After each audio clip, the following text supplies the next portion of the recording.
우리에게 주시는 하나님 말씀 보겠습니다. 골로새서 3장 15절부터 17절에 있는 말씀을 보도록 하겠습니다. 골로새서 3장 15절부터 17절 신약 327쪽에 있습니다. 자막에 하나님 말씀이 나올 것입니다.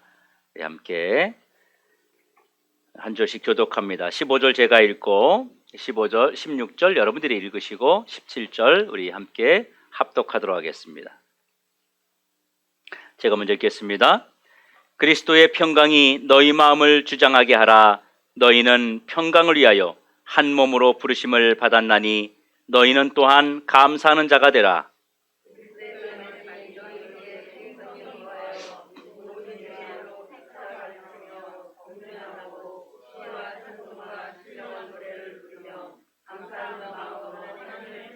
다 같이 또 무엇을 하든지 말에나 일에나 다 주 예수의 이름으로 하고 그를 힘입어 하나님 아버지께 감사하라. 아멘. 할렐루야. 반갑습니다. 오늘 추수감사절로 저희가 지킵니다. 우리 옆에 계신 분하고 인사할까요? 감사하며 삽시다.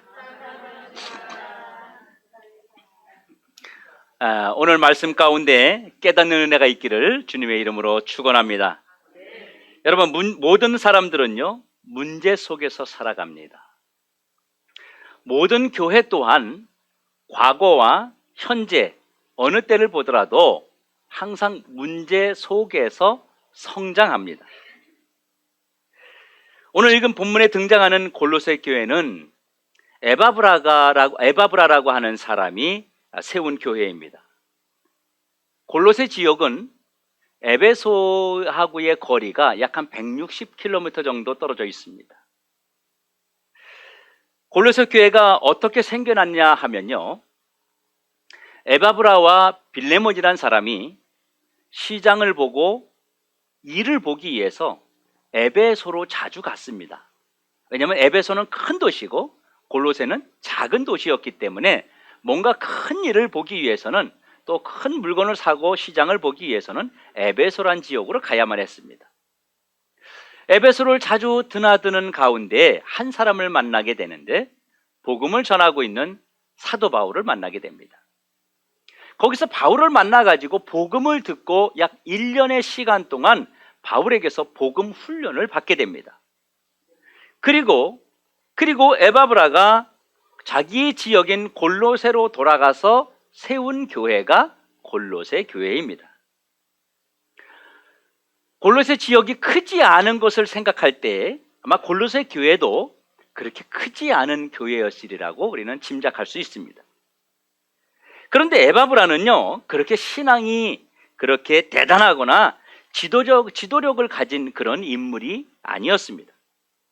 그렇기 때문에 골로새 교회에 일어난 그 문제로 인해서 이 에바브라가 고민을 하고 아주 힘들어하고 있었습니다. 이때 골로새 교회를 세운 에바브라에게 한 소식이 들어왔습니다. 사도 바울이, 자기를 말씀으로 가르쳤던 사도 바울이 감옥에 투옥되었다는 소식을 듣게 됩니다. 그래서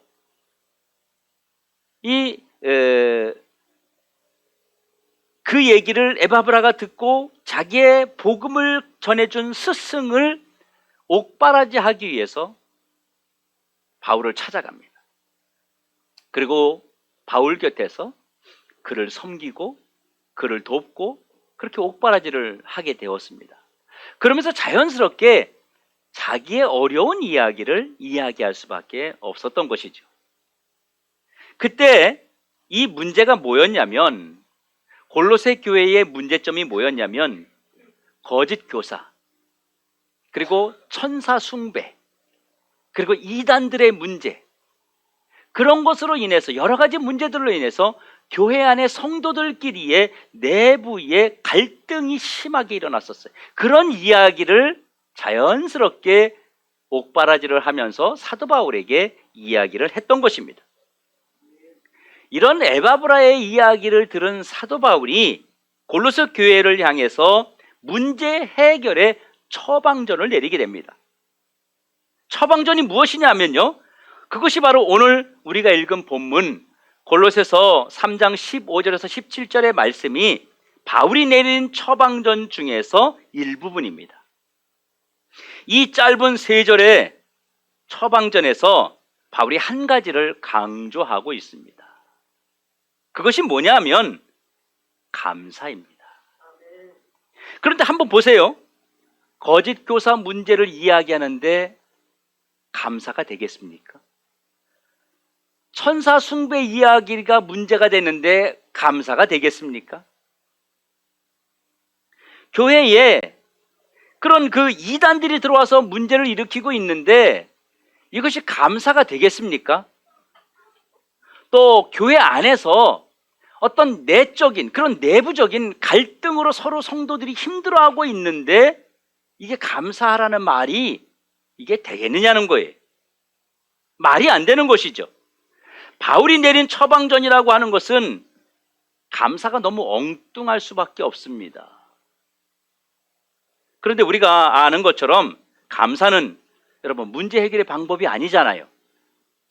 교회 이단이 막 나서가지고 막 다투고 성도들이 분쟁이 일어나는데 그 감사라는 말이 이게 되겠느냐고요. 사실 감사라는 말은요, 우리가 너무 자주 듣는 말이잖아요. 감사하세요, 감사하세요. 하지만 감사를 실천하는 것은 정말 어렵습니다. 문제 앞에서 왜 문제 해결의 답을 제시하지 않고 감사라는 말만 되풀이하듯이 강조하고 있을까요? 감사가 왜 이렇게 중요할까요? 문제 앞에서 감사라는 말은 매우 불편한 감정을 일으킬 수 있습니다. 몸이 아파서 병원에 갔는데 수술 받아야 되는 사람에게 감사하세요, 이게 굉장히 불편하게 들릴 수 있는 거예요. 바울은 거의 모든 서신서에서 다른 교회에도 똑같이 감사하라는 처방전을 내리고 있습니다. 에베소 교회에 에베소서 5장 19절 20절에 보니까 범사에 우리 주 예수 그리스도의 이름으로 감사하라. 빌립보 교회는요, 빌립보서 4장 6절에 아무것도 염려하지 말고 다만 모든 일에 너희 구할 것을 감사함으로 아뢰라. 데살로니가 교회에는요, 데살로니가전서 5장 18절에는 범사에 감사하라. 이는 그리스도 예수 안에서 너희를 향하신 하나님의 뜻이니라. 감사의 처방전을 거의 모든 교회에 사도 바울은 내리고 있다고 하는 사실입니다. 디모데전서 1장 12절에는 나를 능하게 하신 그리스도 예수 우리 주께 내가 감사함은, 그러면서 사도 바울 역시 자기가 힘들 때마다 하나님께 감사를 했다고 하는 것입니다.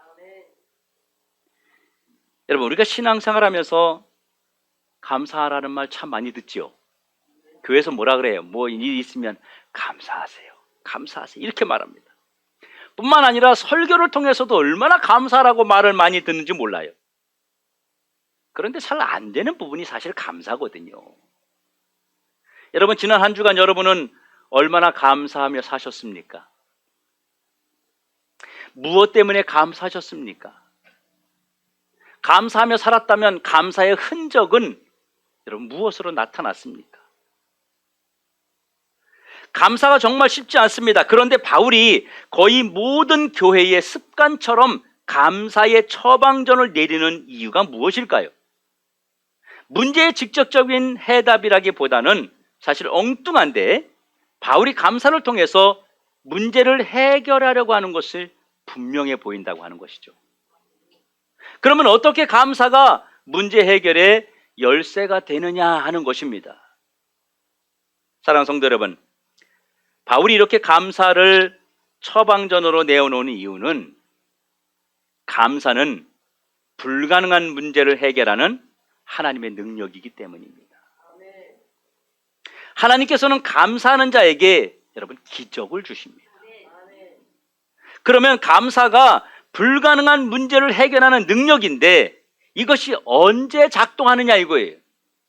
언제 이거 불가능한 문제를 해결하는 그 능력이 감사인데 이게 어떨 때 작동을 하느냐 이거예요. 하나님의 능력이.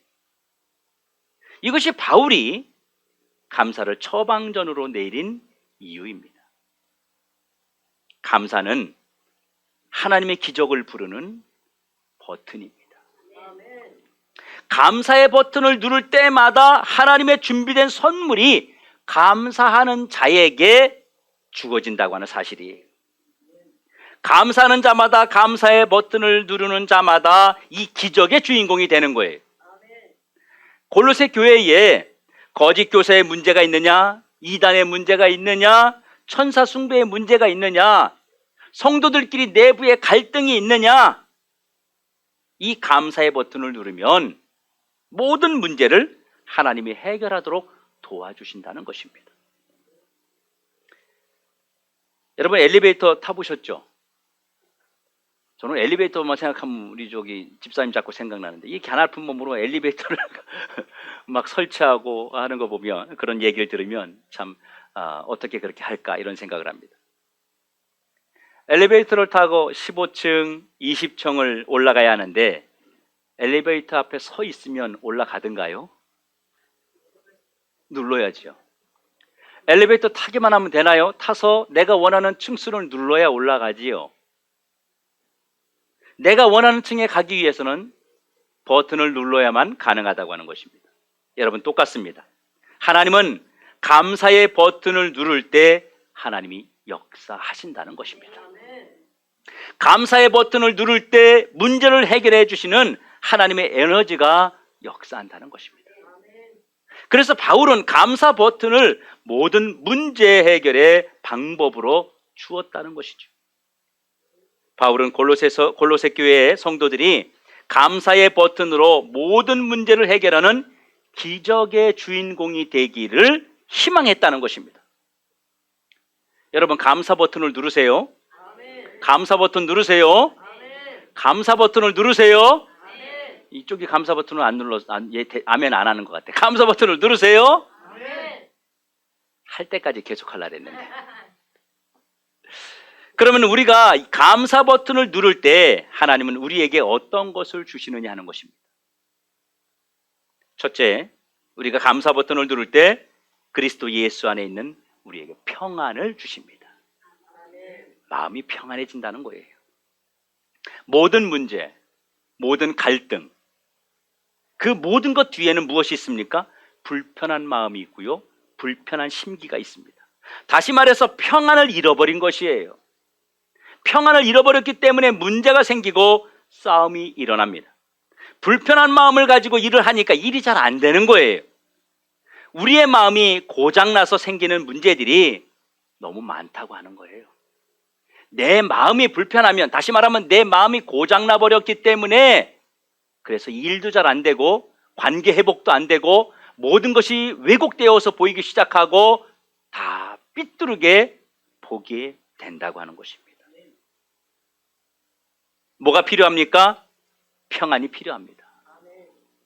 감사하는 사람에게 하나님이 주시는 기적은 평안이라고 하는 것입니다. 하나님은 우리가 감사의 버튼을 누를 때마다 우리 안에 잃어버렸던 평안을 회복시켜 주시고 우리 마음을 안정시켜 주시는 것입니다.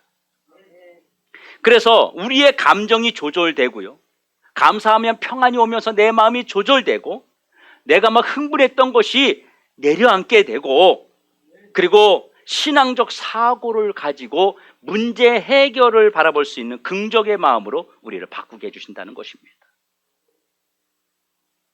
모든 문제의 원인을 찾아보면 염려와 걱정거리들이 있습니다. 마음에 걱정과 근심이 가득하면 문제들을 우리가 이겨낼 수가 없다고 하는 것입니다. 오히려 더 큰 문제로 커지는 경우도 많이 있습니다. 평안을 잃은 자는 자신도 타인에게도 하는 모든 일들이 불편할 수밖에 없습니다. 평안을 잃어버리면 분노가 나고요, 그리고 감정 조절에 실패해서 더 나가서 자신만을 위한 이기주의적인 그런 사고방식을 가질 수밖에 없게 된다는 것입니다.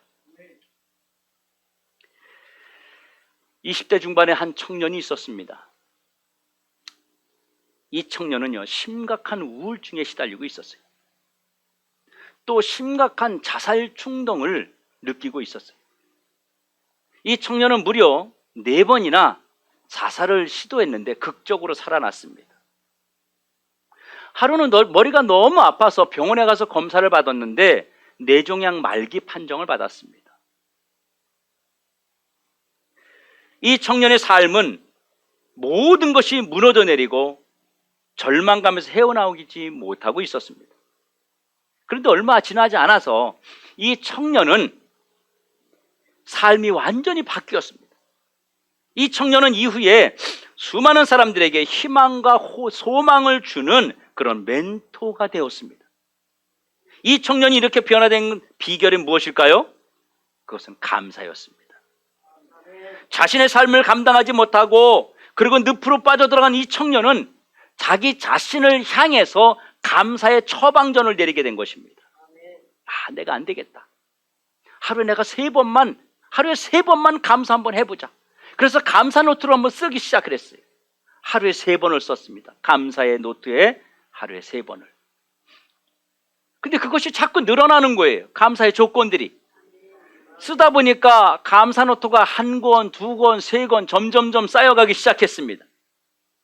그리고 시간이 지나서 이 청년은 우울증과 자살 충동이 사라지고 뇌종양도 치료받게 된 결과를 얻게 되었습니다. 그는 자신의 책에서 이렇게 기록하고 있습니다. 나는 감사하였을 뿐인데 하나님이 나의 병마를 물리쳐서 뇌종양에서 건강하게 되는 축복을 주셨다. 뭐가요? 감사가요. 그는 또 이렇게 말합니다.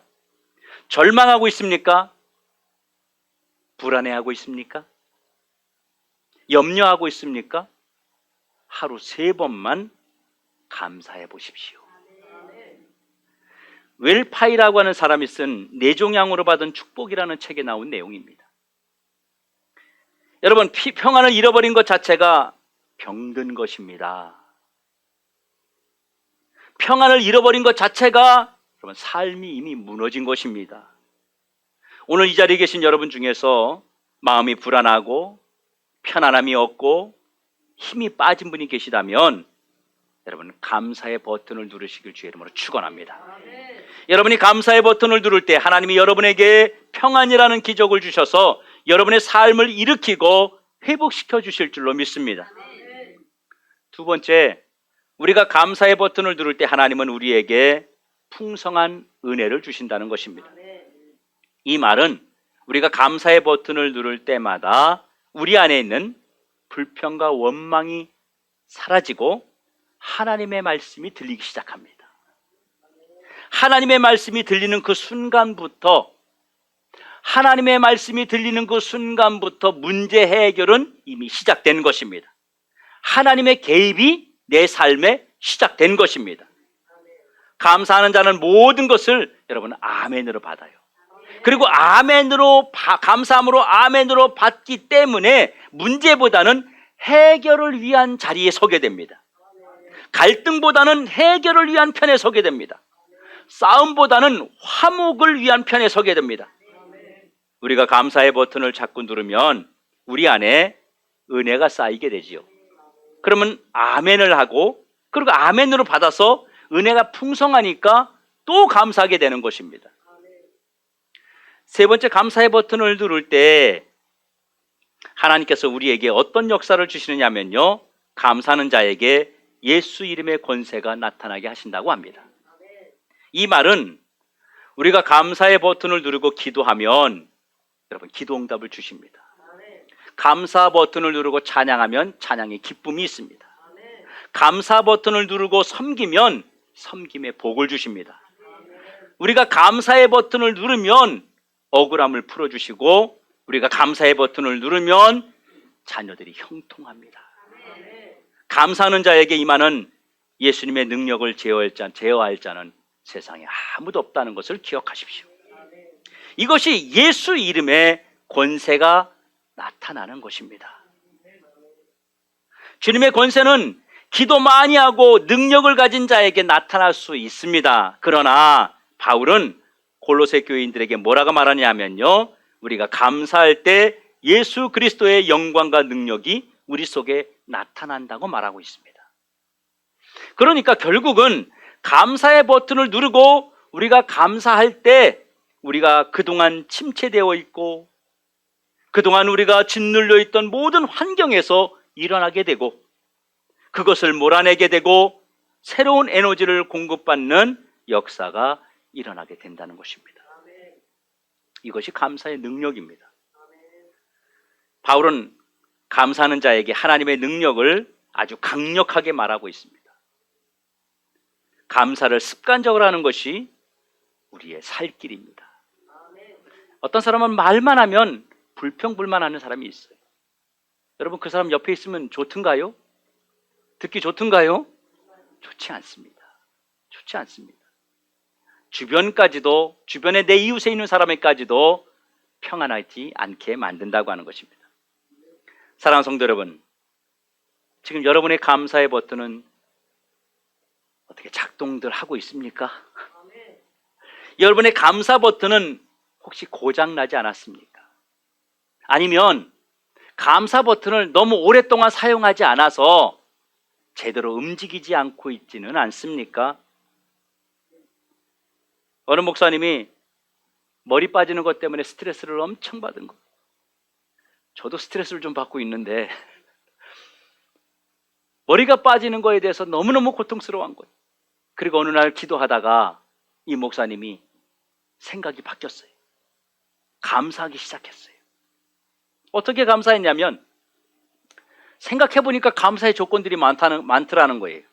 아, 하나님께서 아침 저녁으로 내 머리를 쓰다듬어 주셔가지고 내가 대머리가 됐구나. 아니, 세수할 때 머리까지 감을 수 있으니 얼마나 편해? 아, 샴푸도 적게 드네. 이러면서 감사의 조건, 우리가 우스운 얘기 같지만 감사의 조건으로 바꾸어 보니까 너무너무 감사할 게 많더라는 것입니다. 우리는 억지로라도 감사해야 됩니다. 여러분, 세상에는 세 종류의 사람이 있습니다. 한 사람은요, 무슨 일이 있어도 감사하지 않는 사람이 있어요. 뭘 해도 불평불만이야. 뭘 해도 감사가 없어요. 무슨 음식을 먹어도 맛있다는 사람이 없고 무슨 음식을 먹어도 다 미원을 많이 넣었네, 물을 많이 넣었네, 여기는 짜네, 여기는 싱겁네, 여기는 고기가 적네. 항상 불평불만인 사람이 있어요. 두 번째 사람은 감사할 이유가 있어서 겨우 감사하는 사람이 있습니다. 세 번째 사람은 감사할 이유가 없어도 무조건 감사하는 사람이 있습니다. 우리는 어떤 사람입니까? 매주 주님 앞에 감사의 내용을 생각하며 여러분 감사하시기 바랍니다. 특별히 요즘은요, 감사가 점점 사라지고 있어요. 코로나19 때문에 다들 힘들다, 어렵다, 괴롭다 이런 이야기를 많이들 하고 있는 시대가 되다 보니까 감사의 소리는 점점 줄어들어가고 있습니다. 사회에서도 이웃을 돕고 베풀고 그리고 봉사하고 이런 손길들이 점점점 줄어들고 있습니다. 왜 그럴까요? 감사가 사라졌기 때문입니다. 내가 힘들지만 어렵지만 감사가 넘치게 되면 이웃을 향해서 구제하고 섬기고 봉사하고 그러한 손길들이 줄어들지 않을 것입니다. 여러분, 감사 버튼을 우리가 매일매일 누를 때마다 하나님은 기적을 만들어 주십니다. 감사의 버튼이 고장난 사람은요, 오늘 감사의 버튼을 한번 작동시켜 보세요. 감사의 버튼이 작동되지 않으면 어떤 일도 일어나지 않습니다. 아까 엘리베이터 말씀드렸죠? 아무리 고급스럽게 생긴 그런 엘리베이터라 할지라도 버튼을 누르지 않으면 움직이지 않습니다. 감사가 얼마나 중요한지 모릅니다. 그래서 우리는 일부러라도 감사의 조건을 찾아야 한다는 것입니다. 일부러라도 감사의 버튼을 눌러야 됩니다. 그러면 하루에 몇 번 정도 감사해야 될까요? 뭐 많이 할수록 좋겠지만 그러나 최소한 하루에 3번은 감사하자는 것입니다. 감사의 조건을 찾아서 감사해 보자는 거예요. 감사할 일이 없어도 일부러 감사의 조건을 억지로라도 한번 찾아보자는 거예요. 힘든 때일수록 여러분 더 많이 감사하시기 바랍니다. 우리가 높은 곳으로 올라갈 때 엘리베이터를 타야 합니다. 2층, 3층은 그냥 걸어가도 돼요. 그런데 10층, 50층, 100층 그 올라가려면 엘리베이터를 타야만 올라갑니다. 다시 말하면 힘든 일일수록, 어려운 일일수록, 불가능한 일일수록, 내 힘으로 해결할 수 없는 일일수록 버튼을 눌러야 된다는 것입니다. 그래야 기적이 일어납니다. 문제 앞에서 감사의 버튼을 더 많이 우리는 눌러야 됩니다. 엘리베이터 앞에 서 있는 것만으로는 올라가지 않습니다. 버튼을 눌러야 됩니다. 하나님은요, 저와 여러분이 지금도 그 버튼을 누르기를 기다리고 계시는 거예요. 우리가 감사의 버튼을 누를 때 주님이 우리의 삶에 개입하시려고 준비하고 계시는 거예요. 그 감사의 버튼은 하나님이 움직이시는 시작점이라고 하는 것입니다. 사랑하는 성도 여러분, 이제 오늘부터 우리가 감사 버튼을 누르면 365일 동안 하나님의 기적을 부르는 역사가 일어납니다. 아멘. 오늘 이 감사의 버튼을 통해서 앞으로 우리의 삶에 기적이 일어나는 것입니다.